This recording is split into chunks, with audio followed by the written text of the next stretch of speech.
Biology class ആണ് എടുക്കുന്നത്.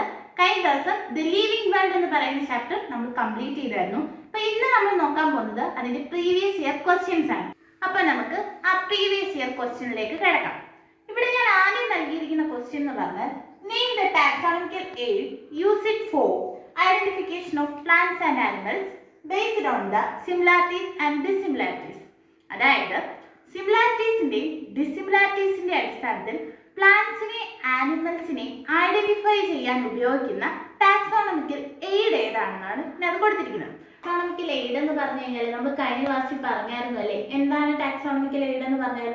അതായത് ജീവജാലങ്ങളുടെ സ്റ്റഡിക്കോ റെഫറൻസിനോ ഒക്കെ വേണ്ടി ഉപയോഗിക്കുന്ന ടൂൾസിനെയാണ് നമ്മൾ ടാക്സോണമിക്കൽ എയ്ഡ് എന്ന് പറയുന്നത്. അത് കുറെ എണ്ണം നമ്മൾ കഴിഞ്ഞ ക്ലാസ്സിൽ നോക്കുകയും ചെയ്തിരുന്നു. അപ്പൊ ഇവിടെ ചോദിച്ചിരിക്കുന്നത് സിമിലാരിറ്റീസിന്റെ ഡിസിമിലാരിറ്റീസിന്റെ അടിസ്ഥാനത്തിൽ പ്ലാന്റ്സിനെയും ആനിമൽസിനെയും ഐഡന്റിഫൈ ചെയ്യുന്ന ടാക്സോണമിക്കൽ എയ്ഡിന്റെ പേര് എഴുതാനാണ് ചോദിച്ചിരിക്കുന്നത്. ഏതായിരുന്നു ആ എയ്ഡ്? നമ്മൾ കുറെ എണ്ണം പഠിച്ചായിരുന്നു. Zoological park, herbarium, botanical garden, അങ്ങനെ കുറെ പഠിച്ചായിരുന്നു അല്ലെ. അപ്പൊ ഇതിന്റെ ആൻസർ ഏതാണ്? കീ ആണ്.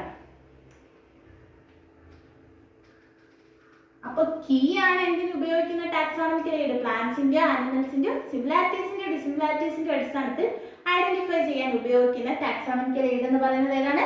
കീ ആണ്. അപ്പൊ നമുക്ക് നമ്മുടെ രണ്ടാമത്തെ ക്വസ്റ്റ്യനിലേക്ക് കടക്കാം. നമ്മുടെ രണ്ടാമത്തെ ക്വസ്റ്റ്യൻ എന്ന് പറയുന്നത് note the relationship between the first words and filling the blanks. ഇതിനകത്തെ ഫസ്റ്റ് വേർഡിന്റെ റിലേഷൻഷിപ്പ് മനസ്സിലാക്കിക്കൊണ്ട് അടുത്ത വേർഡ് ഫില്ല് ചെയ്യാനാണ് ഇവിടെ പറഞ്ഞിരിക്കുന്നത്. അപ്പൊ ആദ്യത്തത് കളക്ഷൻ ഓഫ് ലിവിംഗ് പ്ലാന്റ്സ്. എന്താണ് കളക്ഷൻ ഓഫ് ലിവിംഗ് പ്ലാന്റ്സ്?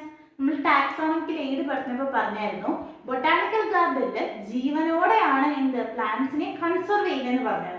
അതാണ് collection of living plants, botanical garden. ഇനി രണ്ടാമത്തത് ഇതാണ് നമുക്ക് ഫിൽ ചെയ്യുന്നത്.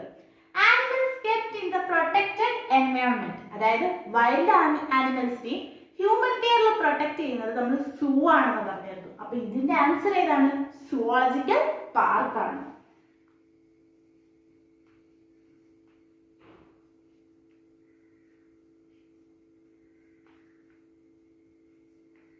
അപ്പോ ഇനി നമ്മുടെ ഈ ക്വസ്റ്റ്യൻ തന്നെ സെക്ഷൻ ബി എന്ന് പറയുന്നത് ഹോമോസാപ്പിയൻസ്. എന്താണ് ഹോമോസാപ്പിയൻസ്? കഴിഞ്ഞ ക്ലാസ്സിൽ നമ്മൾ പറഞ്ഞായിരുന്നു മാനിന്റെ, അതായത് മനുഷ്യന്റെ സയന്റിഫിക് നെയിം ആണ് എന്തെന്ന് പറഞ്ഞാൽ ഹോമോസാപ്പിയൻസ് എന്ന് പറഞ്ഞു. ഇനി അടുത്ത് നമുക്ക് രണ്ടാമത് തന്നിരിക്കുന്ന മാഞ്ചിഫെറ ഇൻഡിക്ക. ഇവിടെയാണ് നമ്മൾ എന്ത് ചെയ്യുന്നത്? ഫില്ല് ചെയ്യേണ്ടത്. എന്താണ് മാഞ്ചിഫെറ ഇൻഡിക്ക എന്ന് പറഞ്ഞത്? ഇപ്പോ മാങ്ങയുടെ സീസൺ ഒക്കെ കഴിഞ്ഞല്ലേ, നേരത്തെ നല്ല മാമ്പഴം, നല്ല രുചിയുള്ള മാമ്പഴം നമുക്ക് കിട്ടുമല്ലോ.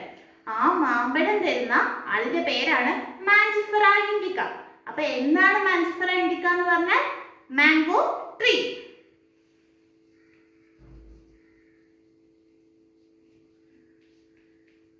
മൂന്നാമത്തെ ക്വസ്റ്റ്യൻ എക്സ്പാൻഡ് ദ ഫോളോയിങ്. എന്താണ് എക്സ്പാൻഡ് ദ ഫോളോയിങ് എന്ന് പറഞ്ഞാൽ?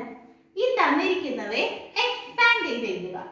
ICBN. എന്താണ് ICBN? നമ്മൾ പറഞ്ഞായിരുന്നു സയന്റിഫിക് നെയിം കൊടുക്കുമ്പോൾ അതിൻ്റെതായ ഓർഗനൈസേഷനെ നമ്മൾ അറിയിക്കണമെന്ന് പറഞ്ഞിരുന്നു. ആ ഓർഗനൈസേഷന്റെ പേരാണ് എന്ത്? ICBN, ICZ. അതായത് പ്ലാന്റ്സിന്റെ ആണ് നമ്മൾ സയന്റിഫിക് നെയിം നൽകാൻ ആഗ്രഹിക്കുന്നെങ്കിൽ ICBN അറിയിക്കണം. അല്ലെങ്കിൽ ആനിമൽസിന്റെ ആണെങ്കിൽ ICZ എന്ന് നമ്മൾ പറഞ്ഞായിരുന്നു. അപ്പൊ ഇത് എക്സ്പാൻഡ് ചെയ്ത് എഴുതാനാണ് ഇന്നത്തെ പറഞ്ഞിരിക്കുന്നത്. അപ്പൊ അടുത്ത് നമുക്ക് നോക്കാം എന്താണ് ICBN? International code of botanical nomenclature. അതാണ് എന്ത്? ICBN. അടുത്ത ICZN, international code of zoological nomenclature. അടുത്ത നമ്മുടെ നാലാമത്തെ question find out the odd one and give reason.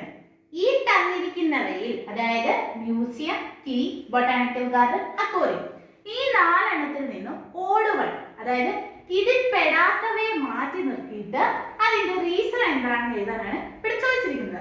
അപ്പോ ഈ തന്നിരിക്കുന്നതിൽ, ഈ നാലെണ്ണം തന്നിരിക്കുന്നതിൽ ഏതാണ് ഓഡ് വൺ എന്ന് പറഞ്ഞാൽ? Museum, key, botanical garden, aquarium. ഏതാണ്?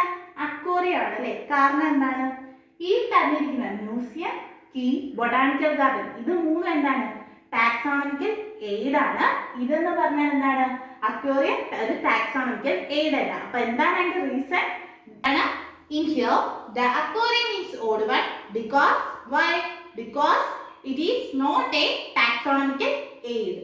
Example question dash is known as father of taxonomy. ആരെയാണ് ടാക്സോണമിയുടെ പിതാവ് എന്നറിയപ്പെട്ടിരുന്നത്? ആരാണ്? കരോളസ് ലിനേയസ് അല്ലേ? അപ്പൊ ആരാണ് ടാക്സോണമിയുടെ ഫാദർ? Carolus Linnaeus. സ്ഥലം ഇല്ലാത്തോണ്ട് ഞാൻ മുറിച്ച് എഴുതുവാണ്. അപ്പൊ ആരാണ് ടാക്സോണമിയുടെ ഫാദർ? Carolus Linnaeus.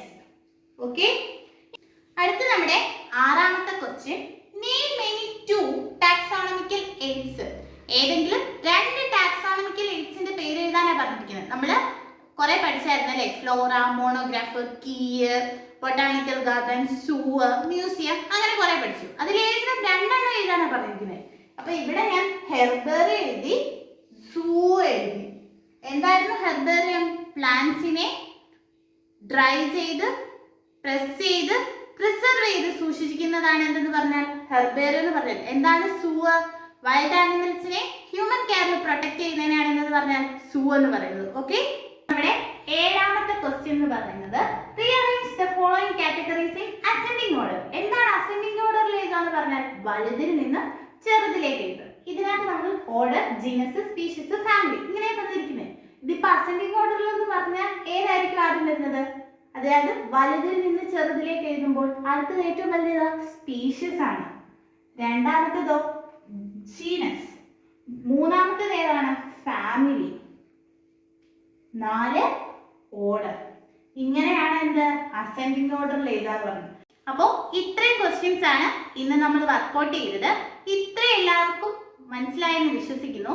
എല്ലാവരും ഇതൊന്ന് ട്രൈ ചെയ്ത് നോക്കുക. ഈ ക്വസ്റ്റ്യൻ എടുത്തു വെച്ചിട്ട് എഴുതാൻ പറ്റുന്നുണ്ടോ എന്ന് നോക്കുക. ഇതിലേതെങ്കിലും ഒക്കെ ക്വസ്റ്റ്യൻ എക്സാമിന് വരാൻ ചാൻസ് ഉണ്ട്. അപ്പോൾ ഇത്രയും എല്ലാവർക്കും മനസ്സിലായെന്ന് വിശ്വസിക്കുന്നു. ബൈ.